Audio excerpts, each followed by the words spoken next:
Welcome back. Tonight we're going to step into one of the darkest and most unsettling chapters in modern history. This is the Jonestown Massacre, the chilling story behind the phrase, drinking the Kool-Aid, and how nearly 1,000 people followed a man into the depths of the jungle and never came back.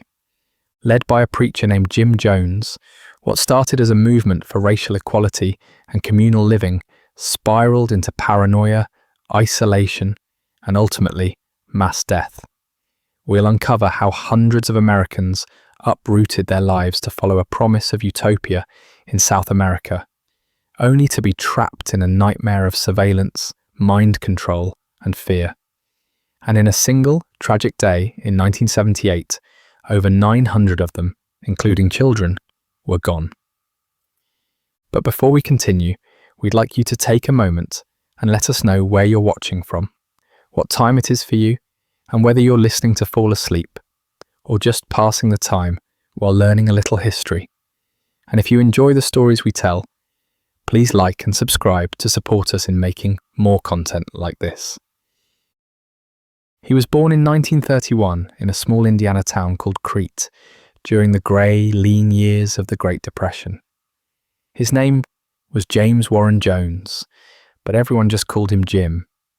His childhood wasn't marked by violence or wealth or glory.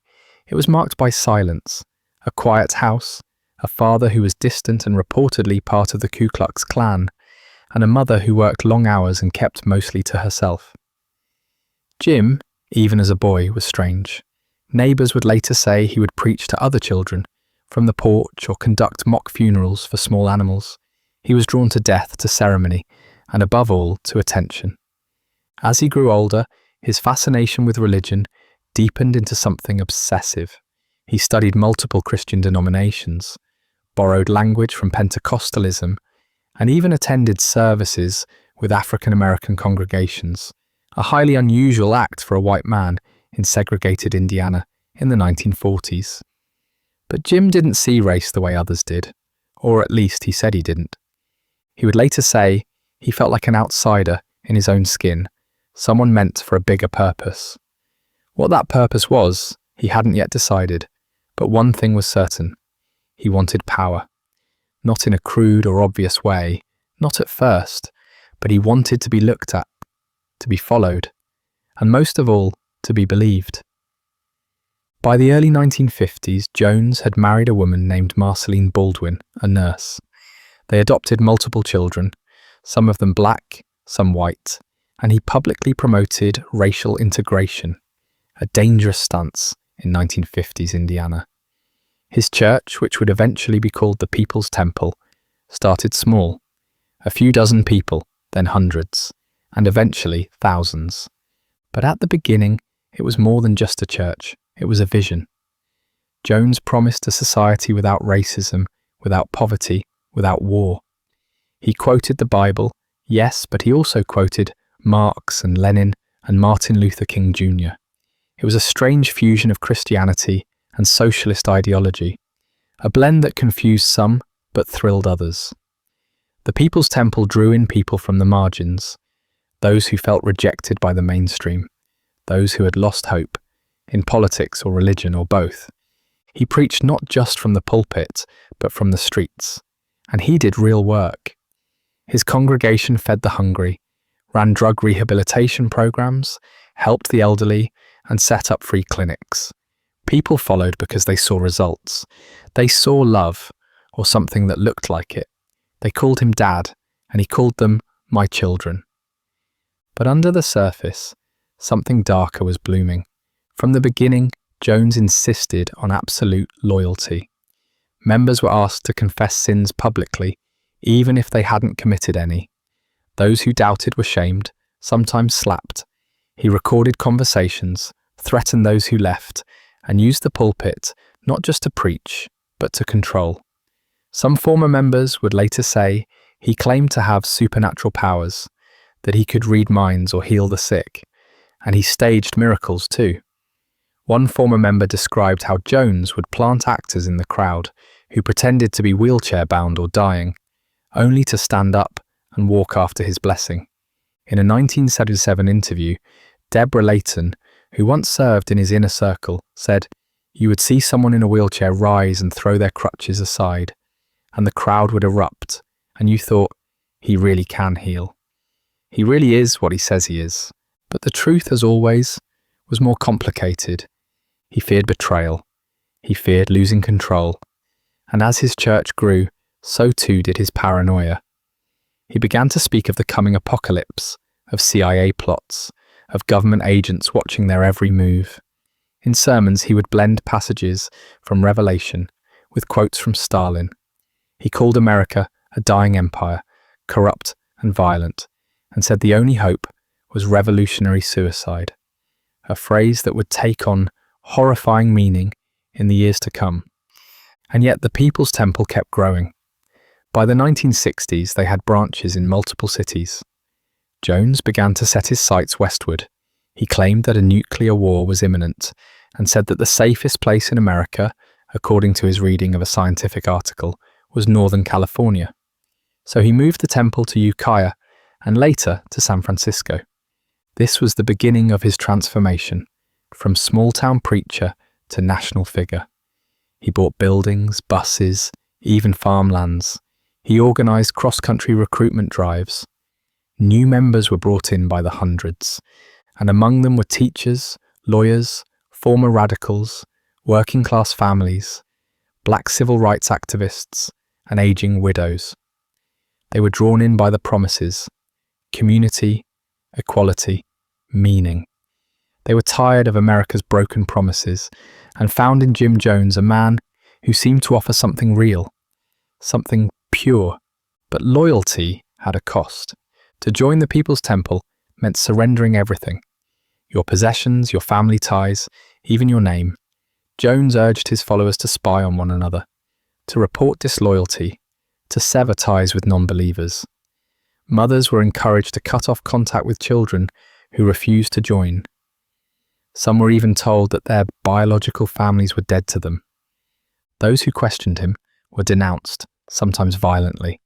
A former member named Jeannie Mills, who would later be murdered under mysterious circumstances, wrote in her memoir that the first time she saw Jones beat someone during a punishment ritual, it was like watching a father lose control, but the others cheered, and you realized that this wasn't just a church. This was something else, something dangerous. Still, he managed to maintain a perfect public image. He wore dark glasses and suits. He was photographed with mayors, judges, community leaders. He spoke at rallies and fundraisers, condemning racism, praising the poor, invoking justice. And people listened. He was awarded the Humanitarian of the Year by the Los Angeles Herald-Examiner. He was appointed to San Francisco's Housing Authority Commission. He shared the stage with political figures who had no idea what was happening behind the curtain. But behind closed doors, the atmosphere was growing heavier. In 1973, a woman named Linda Swanee managed to leave the temple. She said, years later, "It took everything I had. I had no money, no friends, but I knew I had to get out before I lost myself completely." Her story wasn't unique. Others would follow. Whispers of abuse began to surface. Rumours of beatings, sexual coercion, intimidation. A few journalists started asking questions, and Jones, who once thrived on public attention, began to withdraw. His sermons became darker, his warnings more frequent. And then, almost overnight, he started talking about leaving America altogether. He said the government was coming for them, that fascists were on the rise, that a new Eden awaited them, far from the reach of American violence, a place where the People's Temple could finally live in peace. He called it Jonestown, a commune in the tropical interior of Guyana, carved out of the jungle with their own hands. It would be the culmination of everything he'd preached for 2 decades.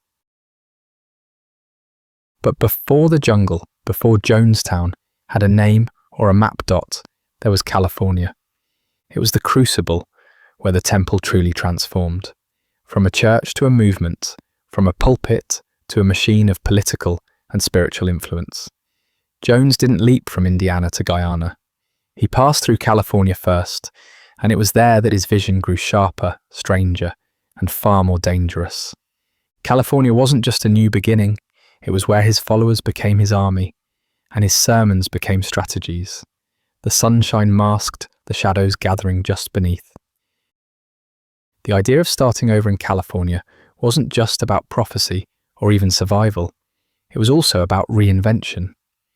For Jim Jones, California offered something Indiana never could, a stage big enough for his ambitions. The climate was warmer, the politics more liberal, and the people, especially in the countercultural currents of the 1960s, more open to radical ideas about community, socialism, and spiritual revolution.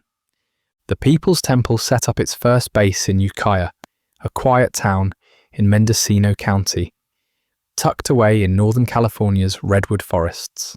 Here, Jones built what he called an apostolic socialist commune. Members were asked to live communally, pool their resources, and surrender their individual earnings to the collective. Some were hesitant at first, but for many it felt like relief, a place where rent didn't hang over them, where food was shared, and where the struggle outside the temple walls seemed far away. But it wasn't just about lifestyle. Jones was building something bigger, something political. By the early 1970s, he had moved operations into San Francisco, the heart of activism, protest, and political ferment. It was a city still echoing from the civil rights movement and reeling from the assassinations of the previous decade. People wanted change, and Jones knew exactly how to speak their language. He positioned the temple as a social justice organization. Members worked in soup kitchens, organized protests, ran free medical clinics and schools. They held anti-racism rallies and supported local politicians. On the surface, they looked like tireless activists, full of hope and purpose. But what the public didn't see was the unrelenting control Jones wielded behind closed doors. Inside the temple, loyalty meant everything. Members were required to write false confessions, often confessing to crimes they had never committed, molestation, theft, betrayal, so that Jones could later use these documents against them if they ever tried to leave. The practice was called planning, and it was sold to followers as a way to keep themselves humble, to purge ego, and to prepare for the revolution. In reality, it was a system of blackmail. Sleep deprivation was common, so were public humiliations. Families were separated intentionally, with children often raised in communal dormitories and trained to report on their parents' behaviour. Any hint of disloyalty could lead to punishment. Some were beaten, others forced to stand all night, sometimes in silence, under harsh fluorescent lights. But none of it leaked out, not yet, because outside the temple, Jones was something else entirely. In 1975, he was appointed to the San Francisco Housing Authority Commission, eventually becoming its chairman. His political connections were expanding rapidly. He had friendships with Harvey Milk, a rising gay rights advocate, and Mayor George Moscone, who relied on the temple's well-organized bloc of voters. When Moscone was elected mayor, many credited the People's Temple for helping swing the vote. At one event, Jones was honored as a civil rights champion, a man who had fed the hungry and lifted the forgotten. He smiled beneath his signature dark sunglasses, waving gently to a crowd who knew nothing of the rehearsed applause or the loyalists planted in every corner. The temple had its own newspaper, its own legal team, even its own security squad, many of whom were former police officers or military veterans. They kept files. Surveillance was constant. Members were monitored, sometimes even within their own homes. Phone calls were tapped. Letters were opened. Jones believed the outside world was full of threats. Fascists, CIA agents, racists, journalists, and he convinced his followers they were under siege. That fear was contagious, and it worked. One of the most striking things, reading the testimony of former members, is how ordinary they were. Teachers, nurses, grocery clerks, college students, black families escaping systemic injustice, white families seeking spiritual rebirth. There wasn't a type of person who followed Jones.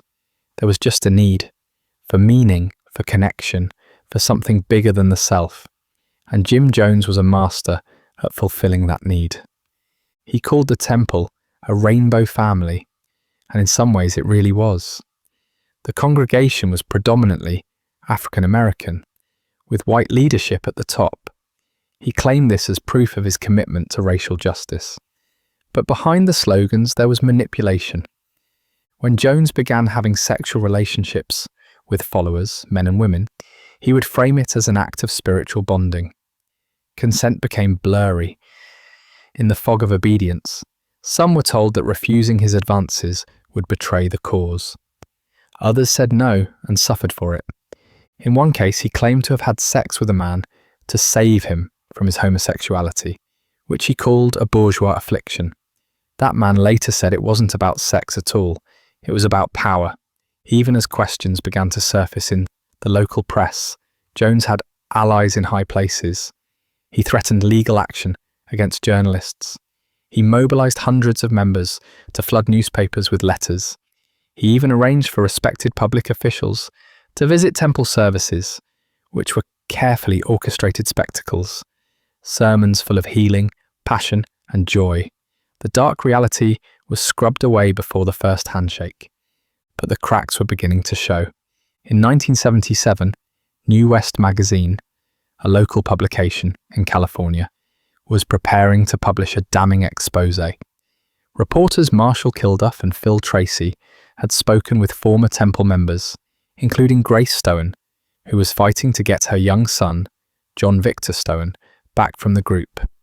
The article included shocking allegations of beatings, forced confessions, and the systematic abuse of power.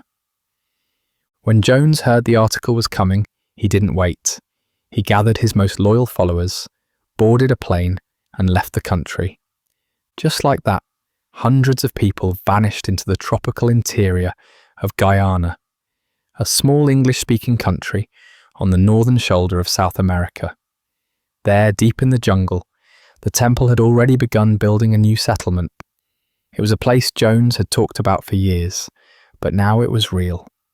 He called it the Promised Land, and while many in California assumed it was just another phase in the movement, a retreat maybe, or a spiritual sabbatical, what they didn't realize was that the temple wasn't just moving, it was disappearing. Hundreds of Americans were now living in a remote compound surrounded by thick forest, under the control of a man who no longer trusted the outside world. Jones had cut off reporters, silenced critics, and found a place where US law couldn't easily reach him. They arrived in two waves, starting in late 1976 and continuing through 1977. Hundreds of Americans, many of them families, embarked on a journey that would stretch across continents and decades. Most flew into Georgetown, the quiet capital of Guyana, then endured a 1,000-mile trek along dusty roads and muddy tracks into the depths of the jungle. There, carved from thick forest, lay the foundations of what Jim Jones would call Jonestown. From the beginning, it was pitched as a place where the vision and illusion could thrive. Jones spoke of fertile land, fresh water, freedom from America's racism, and a true socialist commune where needs were met, voices mattered, and the community built itself from scratch. He wrote in temple communiques that they were the first chapter in a new world, a world without oppression. But transformation takes many forms, and labor became intensive. Fields were cleared, jungle vines sheared back by machete, camp buildings erected in one continuous push toward that utopian ideal. Women worked alongside men, many for the first time in their lives. Children learned classes outdoors, sitting at picnic tables under the canopy. The hot days melted into humid nights, filled with cicadas and mosquitoes. It was grueling physical work, and yet for many it felt sanctifying. They were building something real. Inside that remote colony, Jones exercised control with an even firmer hand than before. He regulated food distribution. He assigned housing. He scheduled every minute of daylight, Loudspeakers were installed at every corner, broadcasting his voice around the clock.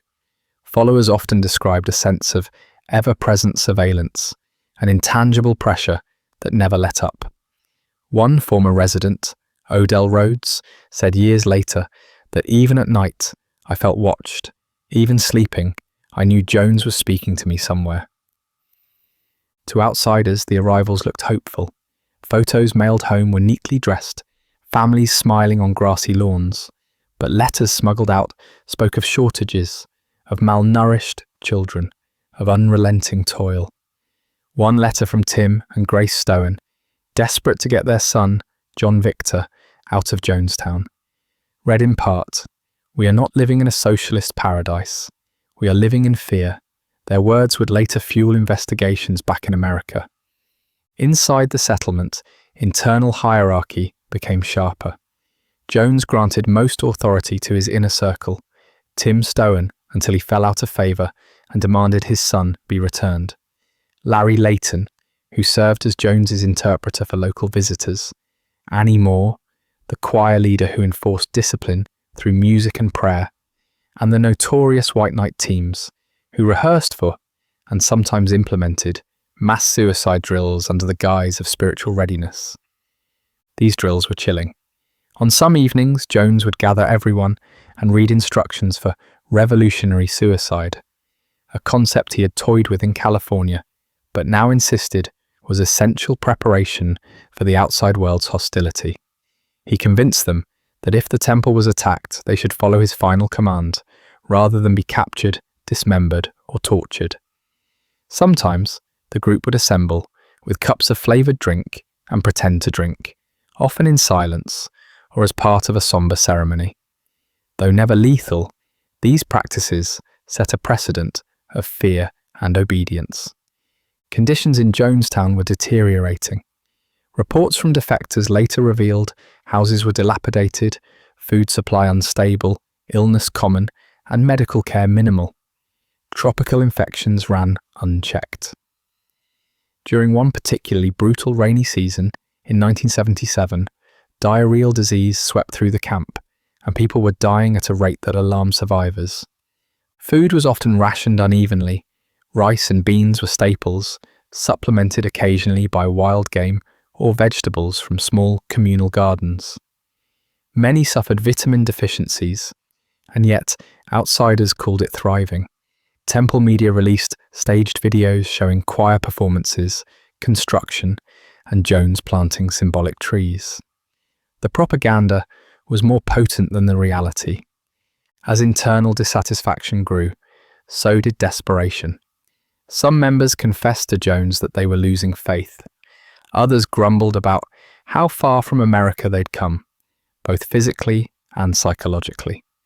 The grievances of Grace Stowen and her husband about their missing child began to snowball into legal and political friction. The couple petitioned US courts. They applied for habeas corpus. They lobbied Congress. In response, Jones tightened the screws. He banned letters, restricted contacts, and forbade cameras on site. Yet not everyone gave in to fear. A handful managed to slip away. One defector emerged from the jungle late one night, barefoot and exhausted, tracing the path through vines and rivers to reach the nearest village. He told reporters that children were crying constantly, that families were kept separate, scapegoats punished, and worship sessions fraught with emotional exhaustion. His words began reaching US newspapers. They spoke of a utopia gone wrong. Once, a small group dared to write a letter to the US Embassy in Georgetown, signed anonymously, pleading for rescue. The letter cited starvation, punishment, and coerced medication. It was concrete evidence, but the embassy was overwhelmed. Guyana's government was slow to act, and the temple had legal status as a cooperative farm. International response was tepid. Back in California, tension spiked as defectors reached relatives. The Concerned Relatives Group formed in San Francisco and Washington, D.C., demanding information. Flyers were posted, phone calls made to congressmen, pressure built but not fast enough for those in Jonestown. Step by step, the isolation squared, No phones, no postcards, no journalists. All that remained was daily compliance and an ever-deepening trance of obedience. Inside the settlement, morning routines blurred. Coffeeless mornings, early roll calls, chores before dawn. No sunlight fully broke through the thick canopy, and even the air felt heavy. There was always something humming, a diesel generator winding up, the distant drone of a loudspeaker, and Jim Jones's voice, his cadence saturated with melodrama, echoing through hidden speakers in huts. Many days began with what members referred to as morning briefings, sessions where Jones addressed the entire commune, lectures that lasted hours. He spoke about class struggle, anti-imperialism, and moral purity. He combined passages from Revelation with Marxist analysis, stirring fear with tales of an ever-tightening noose around their temple, a cosmic conspiracy of racists, fascists, and the CIA. And just as the sermon would crest, he would pause, look out at the children assembled before him, and remind the adults, any attack against you is an attack on them. It was a surreal mix of fatherly concern and militaristic indoctrination. Food distribution was another moment of complex theatre. Rice, beans, cassava, handed out from metal bowls measured in scoops. Sometimes older children and strong men got extras. Sometimes they didn't. Those who received less kept silent, absorbed by fear or gratitude. Conversations were hushed, often in conspiratorial tones. Illness was common: dysentery, malaria, fungal infections. There was no hospital, only makeshift clinics, minimal supplies, and a rotating team of temple-appointed nurses who did their best. None were doctors. One defector later admitted, "There were days people just collapsed and never got back up. We buried them in the jungle." In the evenings, they gathered under what they called white nights, but it felt more like ritual theatre. These were loyalty tests, sometimes sudden, sometimes rehearsed. On one night in early 1978, Jones walked into the assembly without announcement and declared that the temple was under siege and that its enemies were at the gates. Flashlights appeared in hands.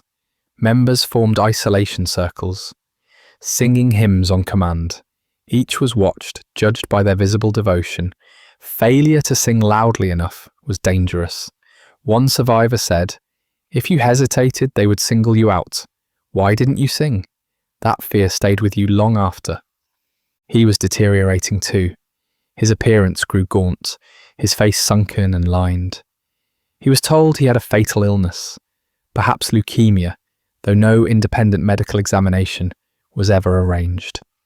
Inside Jonestown, that made him more mythic, more in need of care, and more untouchable. He conjured a narrative of self-sacrifice, that his health was spent on the commune, on storing their food, on preparing them for the revolution. And with that sacrifice came his freedom. He could speak accusations louder, lash out emotionally, punish arbitrarily, without question. Despite hardship, there were moments that resembled devotion. Choir practice was a sanctuary. The stones of the communal auditorium absorbed melodies sung in four-part harmony. Their voices rose as one, singing original pieces praising Jones' peace and perseverance. These were sometimes beautiful, even haunting. Music softened the edge of fear, reminding followers why they stayed. Belonging, purpose, unity. Still, defection whispers escalated. In April of 1978, Odell Rhodes slipped away and trekked through jungle rivers to a nearby village. He carried proof, handwritten letters, telegrams, petitions. He told embassy officials that Jonestown was starving, punishing dissenters, telling children not to trust mothers, using the threat of death to enforce obedience. When Rhodes's account reached Washington, journalists began asking serious questions. Congress even held a hearing. In response, Jones tightened isolation further. Sali from the outside world was now almost impossible. Phones didn't ring out. All letters were screened by security staff. Visiting journalists were refused, and any mention of America was framed as dangerous propaganda. Once, Jones had invited a small Cameroonian delegation to inspect the farm. They came expecting socialism. Instead, they saw surveillance, disunity, and children looking pale and listless. They left without comment, and the last thread of trust tugged closer to breaking when in July 1978, a communal housing project collapsed. A newly built barracks gave way under rainwater. Nobody died, but it was a symbol. The dream of solid permanence crumbled. Jones's response was swift. He instituted nightly building patrols, and anyone found complaining was labelled a counter-revolutionary, written into a black notebook, and promised re-education. By late summer, medications ran low. Some reported being given psychotropic drugs without explanation, chlorpromazine and diazepam, supposedly to calm voluntary suicide stress. A few described waking up groggy, disoriented, as if their minds had been shifted. Diet and workload left them weak. Medication suppressed expression. Criticism dried up. It was a compound running not just on ideals, but on coercion, fear, and chemical dependency. Yet there were still exhibit moments, carefully staged, of course. Tour groups were brought in occasionally. Missionaries, diplomats, politicians, each arrived to a polished choir, smiling children performing freshly painted buildings, and a sea of gratitude directed at Jones. In those carefully choreographed moments, Jonestown looked like a triumphant experiment in socialist living. What nobody saw were the bodies behind the doors, the mothers softly crying under lantern light, the men drinking in secret, the children kept in tight schedules to suppress nuisance questions. Late nights were the hardest. They would lie awake, the humid air thick and unbreathable, wondering what had they given up, and whether they would ever leave. I find it haunting that so many believed they had found sanctuary, while the sanctuary was becoming a cage. The edges were fraying, invisible but real. It was matter over spiritualism, control over utopia. And though survival was still possible, every couple of weeks someone quietly disappeared, just another body added to the ever-growing jungle graves. The line between community and cult began to blur more with every day, voluntary submission giving way to enforced obedience, and the loudspeakers, always pulsing with Jones's voice, became instruments of psychological entrapment. Winter approached in Guyana, which meant more rain, more disease, more breakdowns. The colony's energy dipped. Mortality crept higher. Rumours spread of infants born malnourished, unable to cry. Tuberculosis cases rose. One of Jonestown's midwives later described to researchers how she cared for emaciated children whose bones showed through their skin. Food lines stopped abruptly. Cooking oil ran out. Even the choir began to weaken. Voices cracked mid-sentence. For Jones, it was proof of persecution, the outside world refusing to help. So he doubled down. Nightly white nights rehearsals, tighter rationing, more drugs, more fear. Still some whispered of resistance. There were secret pockets of dissent, small meetings in the middle of the night, sharing stolen letters from concerned relatives group, daring to hope for escape. A few held onto their children like lifelines. One father noted, "She asked me if I would let Jones get her. I had nothing to say." The atmosphere inside Jonestown had grown tense, a quiet storm swirling just beneath the surface of the community's carefully maintained appearance. Outside the compound, voices began to rise. Family members desperate for news, and defectors who managed to escape and bring fragments of truth with them. These whispered stories, smuggled notes, and urgent letters painted a portrait of a place far from the utopia Jones promised, a place of fear, control, and unravelling hope. One of the earliest defectors to slip away was Odell Rhodes. His escape in April 1978 was no small feat. Navigating the dense, humid jungle of Guyana, he reached a nearby Amerindian village, his mind racing with fear, but also a fierce desire to expose the reality within Jonestown's walls. Rhodes described a world of intense surveillance, where neighbours were turned into informants, and any hint of dissent was met with swift punishment.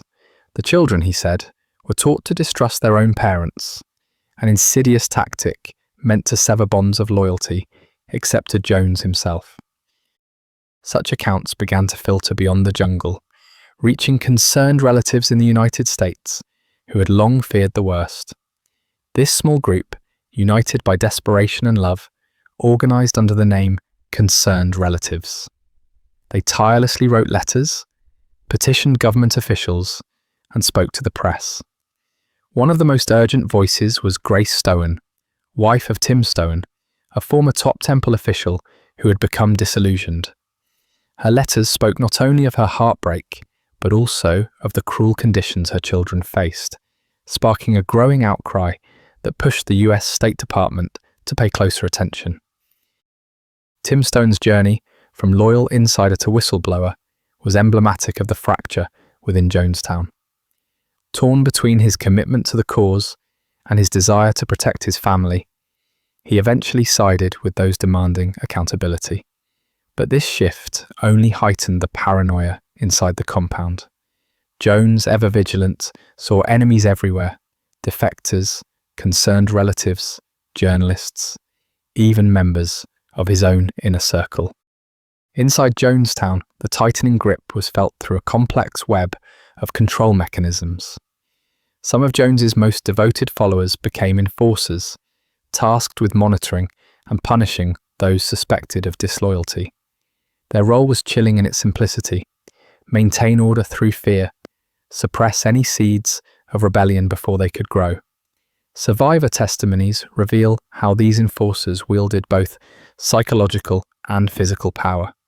One witness recounted being dragged from a meal to endure public humiliation in front of the entire community, accused of harboring counter-revolutionary thoughts. Deborah Layton, who managed to escape Jonestown months before the tragic end, shared harrowing memories of these loyalty sessions, called repentance or confession meetings. They were designed to strip individuals of personal dignity, forcing them to confess real or imagined sins under the watchful gaze of their peers and Jones himself. Refusal to comply often meant isolation, or worse, reinforcing a culture where fear bred obedience and silence.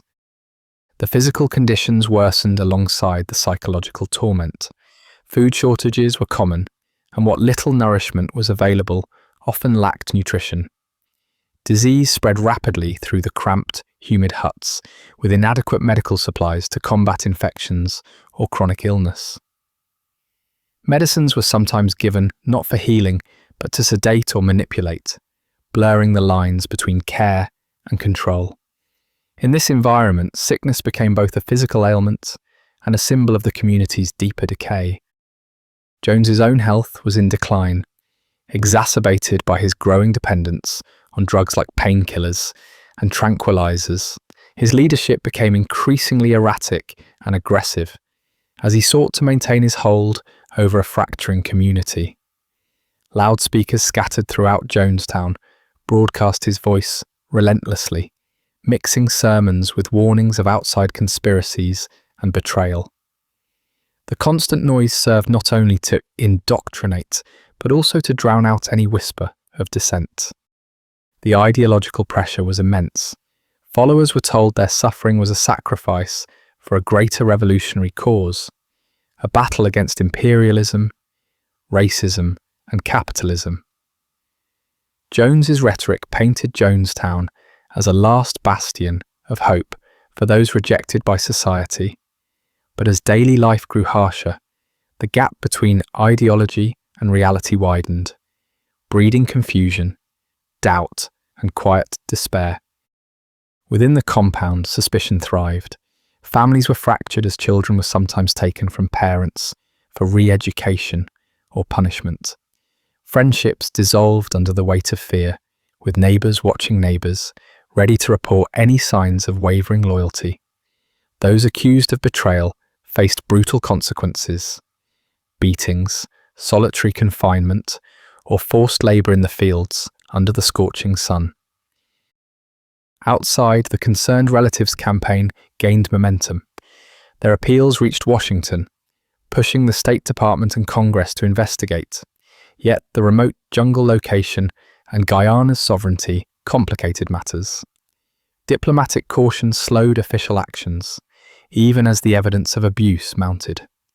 The US government found itself caught between respecting another nation's jurisdiction and responding to the humanitarian crisis unfolding. It's important to remember that many inside Jonestown remained genuinely devoted to Jones and his vision, despite the hardships. For some, Jonestown was their sanctuary from a world that had repeatedly rejected them. The complex mix of hope, fear, and ideology created a psychological landscape where loyalty felt not just required, but necessary for survival. This paradox made the community all the more fragile, balanced on a knife's edge between cohesion and collapse. The defectors' stories and the increasing pressure from concerned relatives were like cracks forming beneath the surface of a fragile structure. Inside, Jones's paranoia grew, and with it his obsession with control intensified. The atmosphere was thick with tension, each day bringing the community closer to a breaking point no one could yet predict. It is haunting to consider how the interplay of psychological manipulation, isolation, and desperation created a world where fear became a constant companion, and hope was a fragile, fading light. The whispers from the jungle were more than just warnings. They were the first signs of an unraveling tragedy, setting the stage for events that would shock the world. The stories brought out by those who escaped serve as a solemn reminder of the human cost hidden behind ideology and charisma. They tell us how easily a community can be transformed from a vision of equality into a prison of fear. And through them, the names of those lost and those who survived continue to echo, voices from the shadows of Jonestown, still seeking understanding and justice. The arrival of Congressman Leo Ryan in late November 1978 marked a turning point in the tragic story of Jonestown, a moment when the outside world briefly pierced the thick veil of isolation surrounding the remote compound. Ryan, a resolute and deeply concerned figure, had accepted the pleas of relatives and defectors alike, determined to see for himself what life had become in that distant jungle settlement. Accompanying him were journalists, photographers, and family members, each carrying the weight of hope and dread. Touching down at the Port Kaituma airstrip, just miles from Jonestown, the delegation was met with an uneasy welcome. Jones and his inner circle had prepared for the visit carefully, presenting a polished facade. The compound appeared orderly. The community was instructed to appear cheerful and united. But beneath the surface, tension simmered. Some residents openly expressed their support for Ryan's presence, while others avoided eye contact, their expressions guarded, hinting at fear or resignation. One striking detail, often overlooked in broader narratives, was how Jones meticulously choreographed this encounter. Loudspeakers broadcasted his sermons to the assembly, and armed guards stood discreetly nearby, a reminder that beneath the surface calm, power was held tightly in hand. Ryan's team was allowed to tour parts of the compound, observing communal areas and meeting with residents. Yet, it was during these moments that the deepest fractures began to reveal themselves. Several individuals, emboldened by the congressman's presence, quietly sought to speak out. Some whispered pleas for rescue or protection, describing the hardships they endured, the forced labour, the relentless indoctrination, the constant fear. Deborah Layton, who would later publish her detailed affidavit, was among those who conveyed the chilling realities of life under Jones's dominion. These voices, tentative but resolute, carried the weight of desperation. Yet the atmosphere grew charged with unease. Jones's paranoia appeared to intensify, his gaze sharp and unsettling. Reports from those present recount moments when he lashed out verbally, warning that external threats surrounded them all. The sense of siege, carefully cultivated over months, now felt dangerously close to boiling over.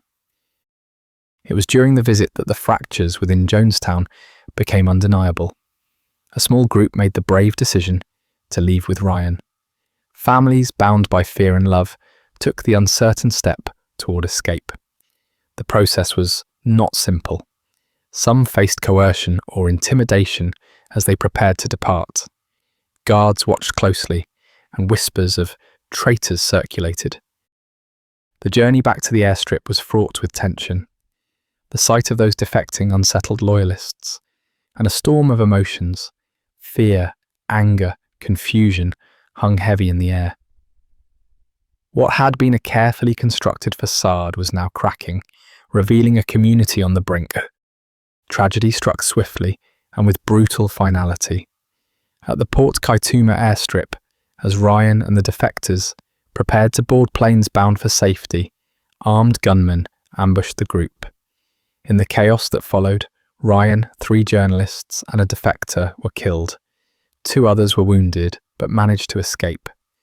The chilling brutality of the attack sent shockwaves through the delegation and reverberated far beyond the jungle. Survivor accounts paint a vivid picture of the harrowing moments: gunfire tearing through the humid air, screams blending with the roar of engines, desperate attempts to find cover behind scattered vehicles. Don Harris, a reporter whose voice had brought the story to life for many, was among those fatally shot. The images and sounds of that day, though never widely broadcast at the time, remain haunting reminders of the cost of blind loyalty and unchecked power. The ambush was not an isolated incident, but a culmination of mounting paranoia within Jonestown. Jones, aware of the scrutiny closing in, had prepared contingency plans. He saw enemies at every turn: government agents, defectors, the media, all threats to his control. The attack at the airstrip was as much a desperate act of defense as it was a symbol of the irreversible unraveling of his vision. Following the ambush, the sense of impending doom grew palpable within Jonestown. The news of the attack would reach the community through the crackling radio transmissions, feeding Jones's narrative of siege and betrayal. His speeches became more erratic and forceful, calling for loyalty to the last breath. What is often overlooked in retellings is how the people inside Jonestown processed these events, caught between fear, confusion, and obedience. For many, Ryan's visit had been a rare glimpse of an alternative world beyond the jungle, a fleeting hope that rescue might come. Instead, it became a catalyst for tragedy, accelerating the breakdown of the fragile social order within the compound. It is striking to consider the courage it took for those who defected with Ryan to step into the unknown, leaving behind everything familiar. Their escape was not merely a physical act, but a profound psychological rupture, a break from years of indoctrination and fear. Yet even in their liberation, danger was far from over. In the wider context, the attack on Ryan and his party would force the US government's hand. The brutal violence, broadcast across news media, brought Jonestown's nightmare into sharp public focus. For years, allegations and rumours had been met with skepticism or bureaucratic inertia. Now, there was undeniable evidence that something terrible was unfolding. Yet the question lingered: how had it been allowed to reach such a point? Jonestown was not an isolated aberration, but a symptom of vulnerabilities in how society and government institutions respond to charismatic authority and closed communities. The delegation's fatal visit was a grim confirmation of the dangers of isolation, secrecy, and blind obedience. What remains haunting about this episode is not just the violence, but the fragility of the boundary between hope and horror. Ryan's mission, fueled by a desire to protect and liberate, became entwined with the darkest impulses of fear and fanaticism. It is a moment frozen in time, echoing with questions that resist easy answers. The legacy of that fateful day reminds us of the complex interplay between power, belief, and human vulnerability. It urges a quiet reflection on the cost of silence and the importance of vigilance in the face of growing control. In the stillness after the storm, the voices of those who sought help with Ryan linger as testament to courage amid despair. The story of Congressman Leo Ryan's visit is a profound chapter in the Jonestown tragedy, a moment when hope and fear collided with devastating consequences. It stands as a sobering reminder that sometimes the effort to reach across boundaries can expose not only truth, but also the depths of human darkness hidden just beneath the surface. The gunfire at the airstrip had barely ceased when word reached Jim Jones. Congressman Leo Ryan was dead. Several others too. Jones sat in the pavilion of Jonestown, eyes sunken, voice low and rasping. The jungle was quiet, oppressively so, and yet a storm churned in the minds of those gathered before him. The mood was surreal, as if time itself had slowed. Jones called it the final stand. He spoke in riddles, sometimes calmly, sometimes with rising urgency. He said they had crossed a line, that the outside world would come for them now, that the consequences would be worse than death. And then, the phrase he had rehearsed so many times before, revolutionary suicide. It echoed through the humid air like the striking of a funeral bell. To the people who had survived endless white night rehearsals, it no longer sounded like a threat. It sounded inevitable. The vats of Flavor Aid were prepared in the kitchen, laced with cyanide, Valium, chloral hydrate, and phenergan. A sickly sweet scent mingled with the tropical air. It is often mistakenly said that it was Kool-Aid, but it wasn't. It was a cheaper imitation, bright purple and cloying, the powdered poison of a failed utopia. At first the children were brought forward. Jones insisted they go peacefully, saying they would be spared the horrors to come. The youngest were fed the poison, through syringes squirted into their mouths. Some of the older ones were tricked, some resisted, but there were armed guards with rifles and crossbows standing by, ensuring that resistance was brief. Odell Rhodes, one of the few adult survivors, later described the chaos. Children crying, parents weeping, people collapsing as their bodies seized. The sound of vomiting, of choking, of feet stumbling in panic. And above it all, Jones speaking into the microphone, his voice distorted by the aging speakers. "Don't be afraid to die," he murmured. "Death is just stepping over into another plane." The entire event was recorded. The so-called death tape, officially labelled Q042, captured the last 44 minutes of Jonestown. It is one of the most disturbing artifacts in modern history. You can hear babies wailing, people shouting, Jones repeating his mantras over and over. It does not sound like peace. It sounds like psychological collapse. Dr. Leslie Mutu, the Guyanese pathologist who led the examination of the bodies, later said that many showed signs of forced ingestion, needle marks in the backs of arms, signs of struggle. He believed that not everyone died willingly. Some were held down, some were injected while fleeing. Jones himself was found at the foot of his chair, a bullet wound to the head, a revolver nearby. He had not taken the poison. In total, 918 people died that day. Over 300 were children. The bodies were found lying together in clusters, arms wrapped around one another. Some of the dead were face down in the mud, others slumped in chairs. The mass of human forms almost seemed like one body, broken and surrendered to the jungle. There were a few survivors. A teenage boy named Stanley Clayton ran into the jungle when the deaths began. He never looked back. An elderly woman, Hyacinth Thrash, had slept through the whole thing in her cabin and awoke the next morning to a silence that felt unnatural. The scale of the event shocked the world.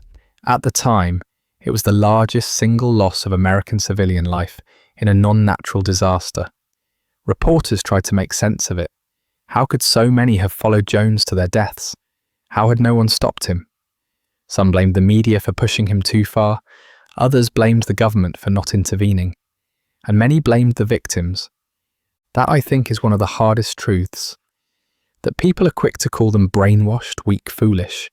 But listen to the tapes, read the letters. So many were searching for purpose, for equality, for justice. They were poor, marginalised, traumatised. Jones didn't lure the powerful. He lured the forgotten. You begin to understand how desperation makes people vulnerable to control. The promise of dignity, of safety, of family. It can overpower logic, especially when that promise is threatened, when the only home you know is collapsing. Deborah Layton, who had escaped earlier, said it plainly. Jonestown was not a story about Kool-Aid. It was a story about a man who robbed people of their minds, then their lives. Even in the end, there were moments of clarity. A few voices on the death tape plead for reason. One woman begs Jones to let the children live. Another says they can still find a way out. But Jones is resolute. He speaks like a man who has crossed into something darker, something delusional and beyond return. It is easy to think of Jonestown as madness, but it was methodical, planned. The poison had been stockpiled for months. Drills had prepared them. The ideology had been reinforced daily. The fear had been cultivated like a crop. And once the first bodies fell, it was too late. One of the last voices on the tape is a temple member named Christine Miller. She stands and challenges Jones. Her voice is strong, rational. She says they should try to live, to seek hope. Jones dismisses her. She was likely one of the last to die. To this day, some details remain unknown. Were all the guards complicit? Did some try to stop it? What exactly did Jones believe in his final moments? And did he regret anything, even for a second? The questions hang in the air, suspended like mist over the forest floor. The pavilion where it happened collapsed long ago. The jungle has reclaimed much of the area. Only a few remnants remain. Pieces of furniture, rusted tools, broken speakers. Nature erases gently, but not completely. The soil still holds the memory, and yet some former temple members have returned over the years, quietly, to mourn, to forgive, to remember. There are no plaques or memorials in the jungle, just silence and rain. If you listen closely to survivor interviews, one theme repeats, not just loss, not just trauma, but shame. The shame of believing, the shame of surviving, the shame of being deceived. It lingers quietly, like a scar beneath the surface. There is something haunting about collective belief gone so terribly wrong, about how a vision of paradise can become a machinery of death. Jonestown was never a spontaneous tragedy. It was a slow unravelling, one step at a time. And perhaps that's the most chilling part, that it didn't begin with violence. It began with hope. The recording ends abruptly. The jungle falls quiet again. There is nothing more to say from Jonestown that day. Only what the world would come to discover afterward. The bodies, the tape, the unanswered questions. The jungle that had hidden them for so long was no longer a sanctuary. In the dim early light of November 19th, 1978, Guyanese police officers trudged cautiously down the muddy road leading into Jonestown. A few journalists had already arrived at the scene, but even they were not prepared for what lay ahead. The jungle air was heavy with silence, but it carried with it an invisible weight, a kind of dread that clung to the skin. The first bodies were discovered near the pavilion. At first glance, it seemed as if the residents were sleeping. They lay in neat clusters, as some with their arms around each other, some with faces still tilted skyward, mouths slightly open. But the sweet chemical smell, faint, sickly, unmistakable, betrayed the truth. Cyanide leaves a scent, faintly reminiscent of bitter almonds. The smell lingered in the still air, rising off the bodies like steam. In total, 918 people were dead. More than 300 of them were children. Many were cradled in the arms of their mothers or fathers, who had been told it was an act of love, a way to spare them from a world of capitalist cruelty. Some appeared peaceful, others were frozen in positions of resistance. The scene was so surreal that one Guyanese soldier later told investigators it felt like stepping into the aftermath of a ritual he wasn't meant to witness. Journalist Tim Reiterman, who had survived the ambush at Port Kaituma with a gunshot wound, would later write about the sensory overload of that day. The hum of insects, the stink of death, the way the sunlight filtered through the trees, as if nature were indifferent to the horror that had unfolded beneath its canopy. It took hours before the full scale of the tragedy could be grasped. Because the bodies were piled atop one another, early estimates were far lower. First 200, then 400, then over 900. Each time the number rose, so did the disbelief. The US government, initially skeptical of early reports, soon scrambled to respond. A C-130 Hercules transport plane from the US Air Force landed nearby to begin the process of recovering the dead. But Jonestown wasn't just a massacre, it was a logistical nightmare. The tropical heat had already begun the work of decomposition. Bodies swelled and discoloured. Identification became a grotesque puzzle, often relying on dental records, fingerprints, and scraps of clothing. Some families had to wait months before receiving confirmation. Others never did. One of the most haunting aspects of the discovery was the silence. There were no cries, no wails, no survivors wandering in shock, just the drone of insects and the fluttering of curtains in the empty wooden shacks. Even the animals seemed subdued. A monkey was found tied to a post, alive, but weak and listless. Dogs lay near their owners, still and loyal in death. Outside the compound, the news began to ripple across the world. Newspapers ran stark headlines. Images of the massacre were plastered across front pages, hundreds of bodies lying in the dirt, arms splayed, faces covered. For many, it was the first time they had ever heard of the People's Temple. For others, it confirmed their worst fears. Back in the United States, the relatives who had begged the government to intervene were left shattered. They watched footage of the site, sometimes recognizing a familiar dress or hairstyle among the lifeless forms. Some blamed the government, others blamed themselves. The grief was complicated, tangled in years of separation and psychological control. It wasn't just death, it was betrayal. The US Embassy in Georgetown was overwhelmed. Consular staff had to coordinate the repatriation of nearly 1,000 bodies, while managing a flood of inquiries from families, journalists, and politicians. Medical examiners, forensic teams, and military personnel worked around the clock.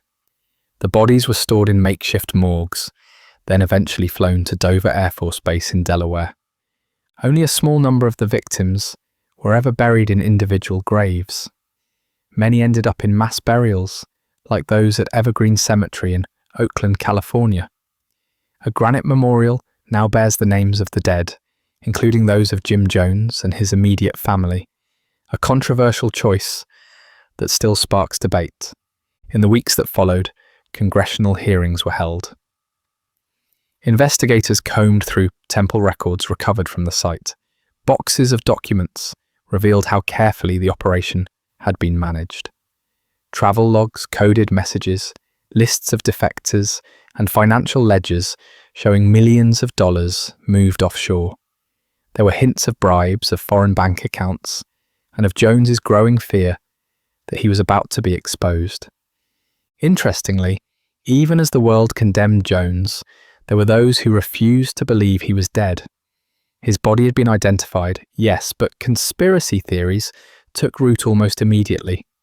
Some claimed the man found in Jonestown was a body double. Others believed the CIA had orchestrated the massacre to destroy a leftist commune. These ideas, however fringe, reflected the confusion and disbelief surrounding the event. Back in Guyana, the government was left to explain how such a large foreign group had been allowed to operate in relative secrecy. Prime Minister Forbes Burnham, who had once welcomed the People's Temple as a symbol of anti-imperialist solidarity, was now facing international scrutiny. A commission of inquiry was launched, but political pressures ensured it would remain limited in scope. What's striking in hindsight is how easily Jonestown had been forgotten by some, even as others never moved past it. Within a year, news cycles had moved on. The Iran hostage crisis dominated headlines. The world kept spinning, but for those who had lost someone, time seemed to stand still. Deborah Layton, one of the key defectors, whose affidavit had warned of exactly this outcome, spoke in interviews with a heavy sense of survivor's guilt. "I had hoped my words would save lives," she said, but they were too late. Survivors who returned to the site years later described the land as eerily unchanged. Vines crept over what remained of the pavilion. The sign that once read, "Welcome to Jonestown," had rotted away, but bones were still being found in the underbrush. Teeth, fragments of shoes, traces of a vanished world. For many, the horror wasn't just in the deaths.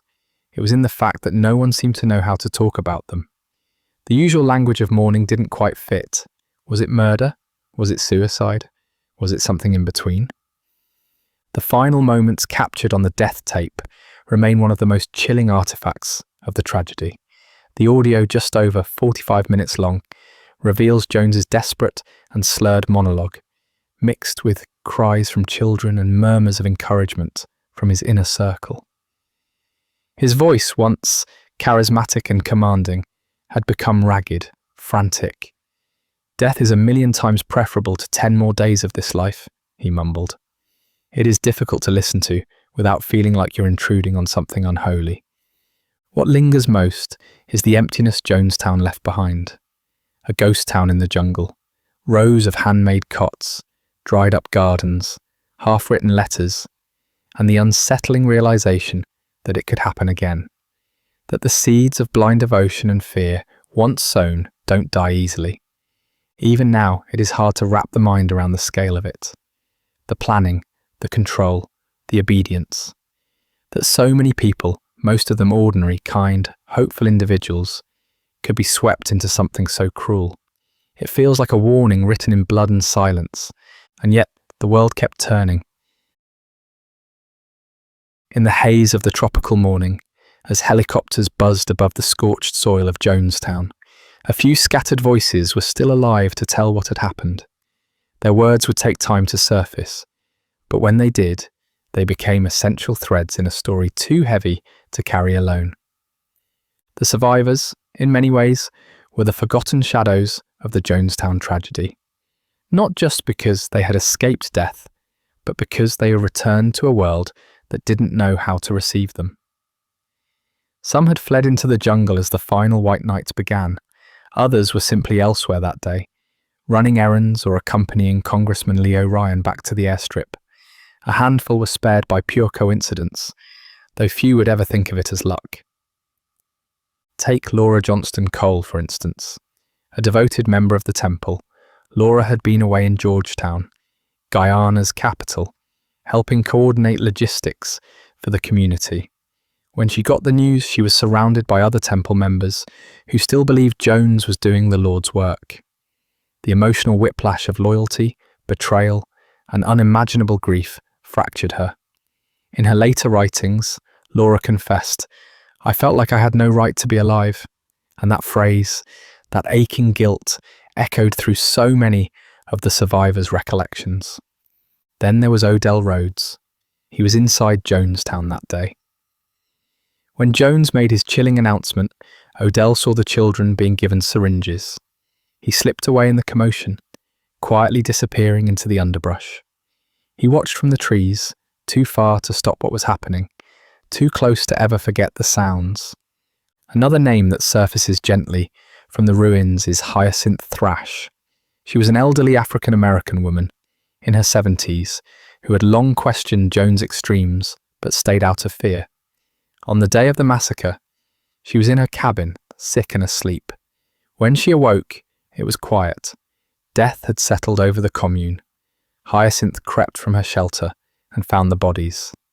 The silence was heavy. She later said, "God kept me hidden. He hid me in plain sight." But survival in this story was not simply about breathing. It meant enduring something that few could understand.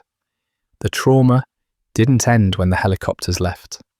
For many, the real battle began after they returned to a world that had seen the headlines, but not the people. Back in the United States, survivors faced suspicion, media harassment, and a deep stigma. The word cult clung to them like dust.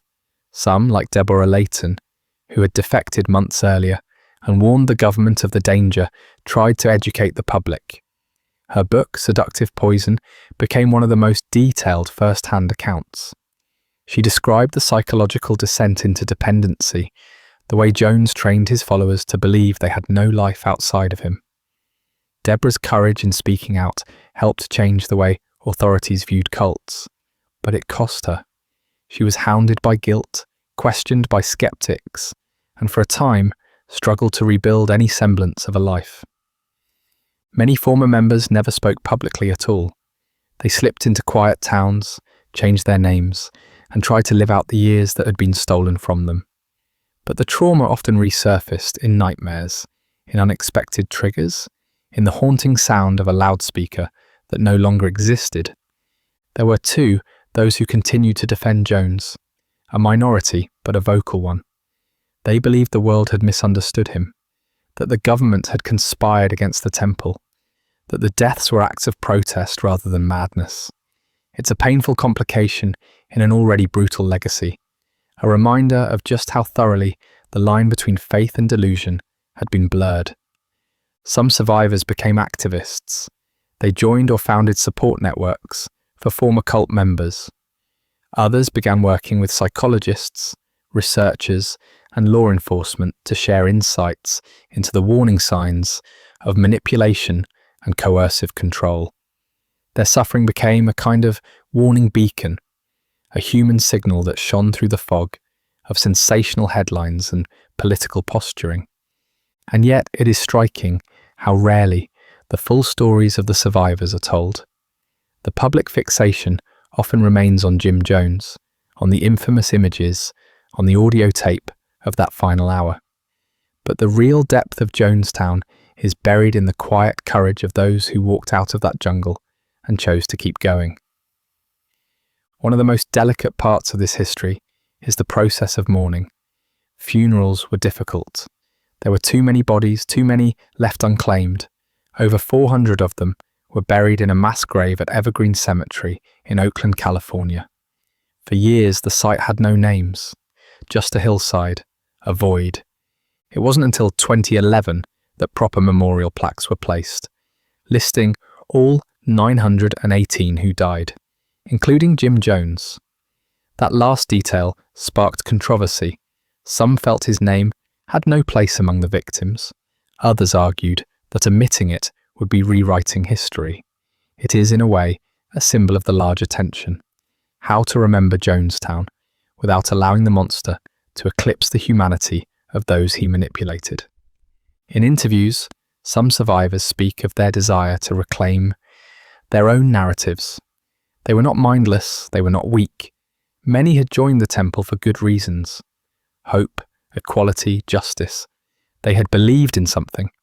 What they hadn't seen coming was the slow erosion of truth, the daily normalization of cruelty, and the way fear had become their spiritual diet. Psychologists, studying the aftermath, noted a specific kind of trauma shared by survivors of high-control groups. It's not just PTSD, it's a rupture of identity.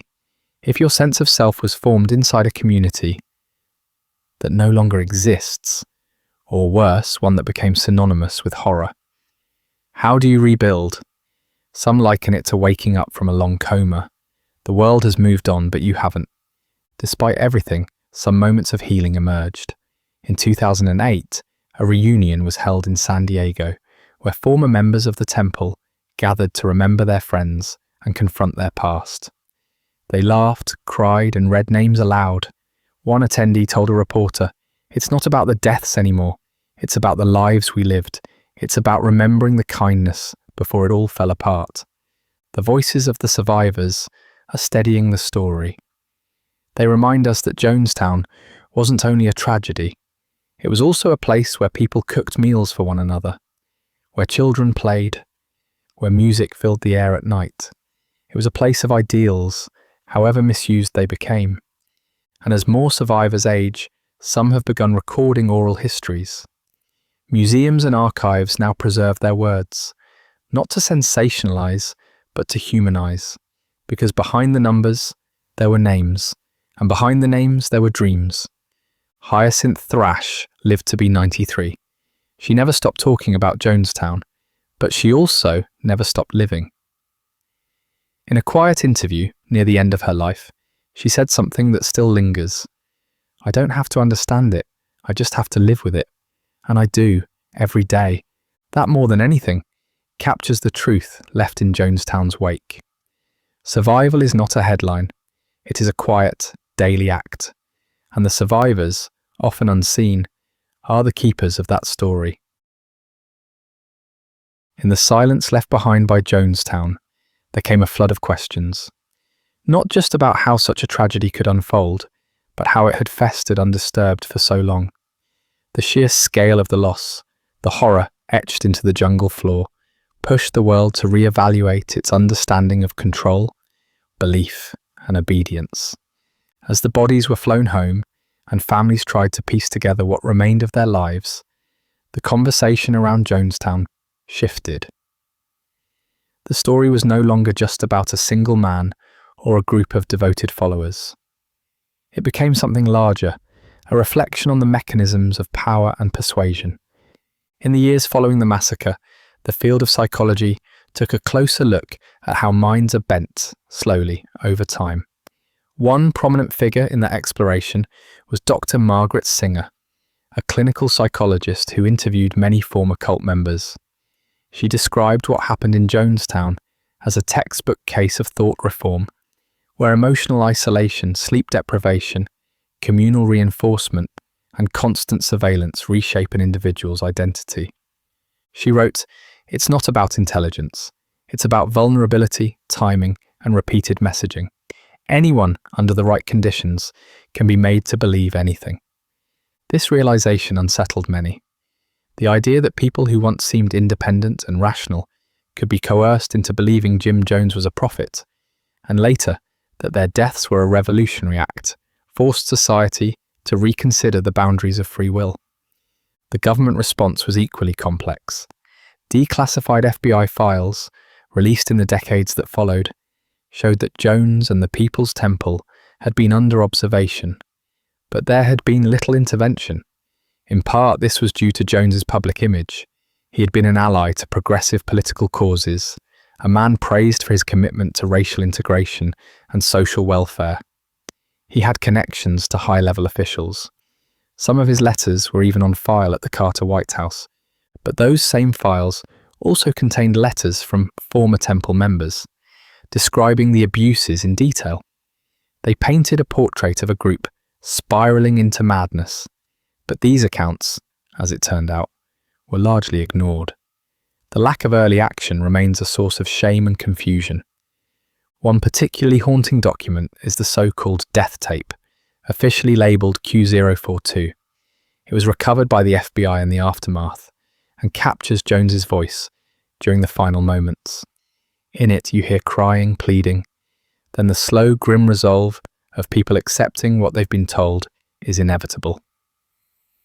There is a moment, chilling in its clarity, where Jones says, "Death is 1,000,000 times preferable to 10 more days of this life. If you knew what was ahead of you, you'd be glad to be stepping over tonight." This recording has become one of the most disturbing artifacts in modern history. Some researchers have likened it to a psychological time capsule, an audio fingerprint of despair and mass delusion. In the cultural aftermath, the phrase "drinking the Kool-Aid" entered the mainstream. Meant to signify blind, dangerous obedience, it is still commonly used today, though it was actually flavor aid that was used in Jonestown. It's a detail that seems small but points to how easily truth can be distorted. To many of the survivors and their families, This flippant use of the phrase is painful. It erases the nuance of what truly happened. These weren't people casually going along with an idea.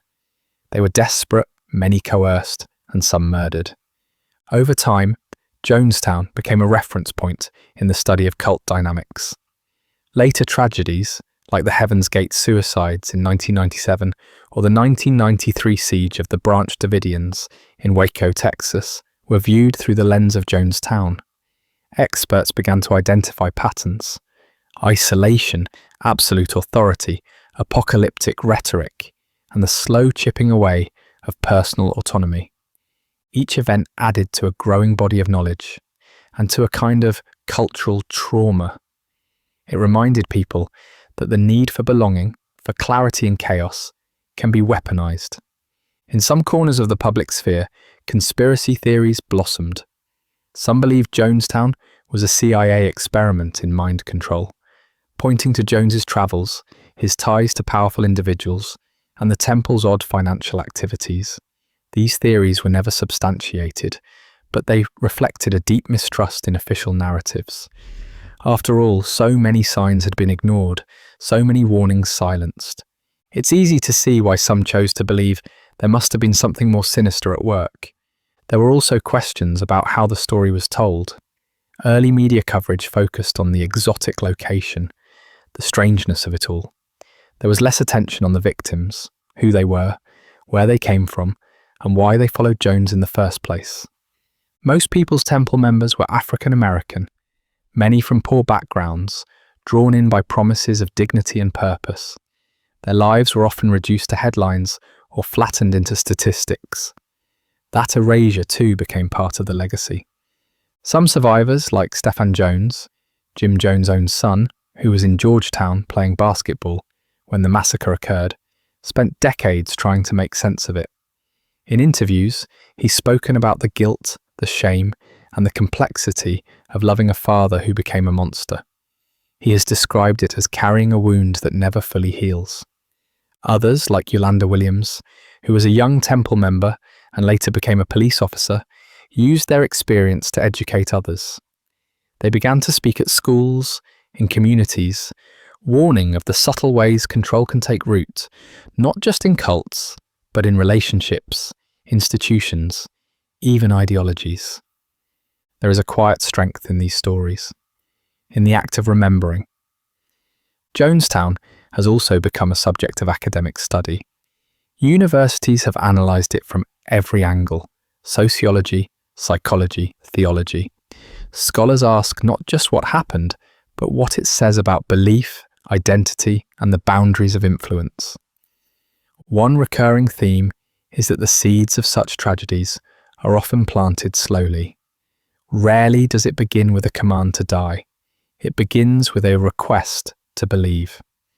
As the decades pass, the site in Guyana has mostly returned to nature. The jungle has crept back in. The wooden structures have decayed. Yet, people still visit. Family members, historians, curious travellers. The space feels haunted, not by ghosts, but by memory. There's a rusted sign that once welcomed visitors: Jonestown, agricultural project. Nothing remains to speak of agriculture, and yet the lessons grow, year after year, from that soil. If there is a single message that echoes from the ruins, perhaps it is this: question the voice that demands unquestioning loyalty, especially when that voice says it's for your own good. Thank you for staying with this story, one that is difficult, heavy, but necessary.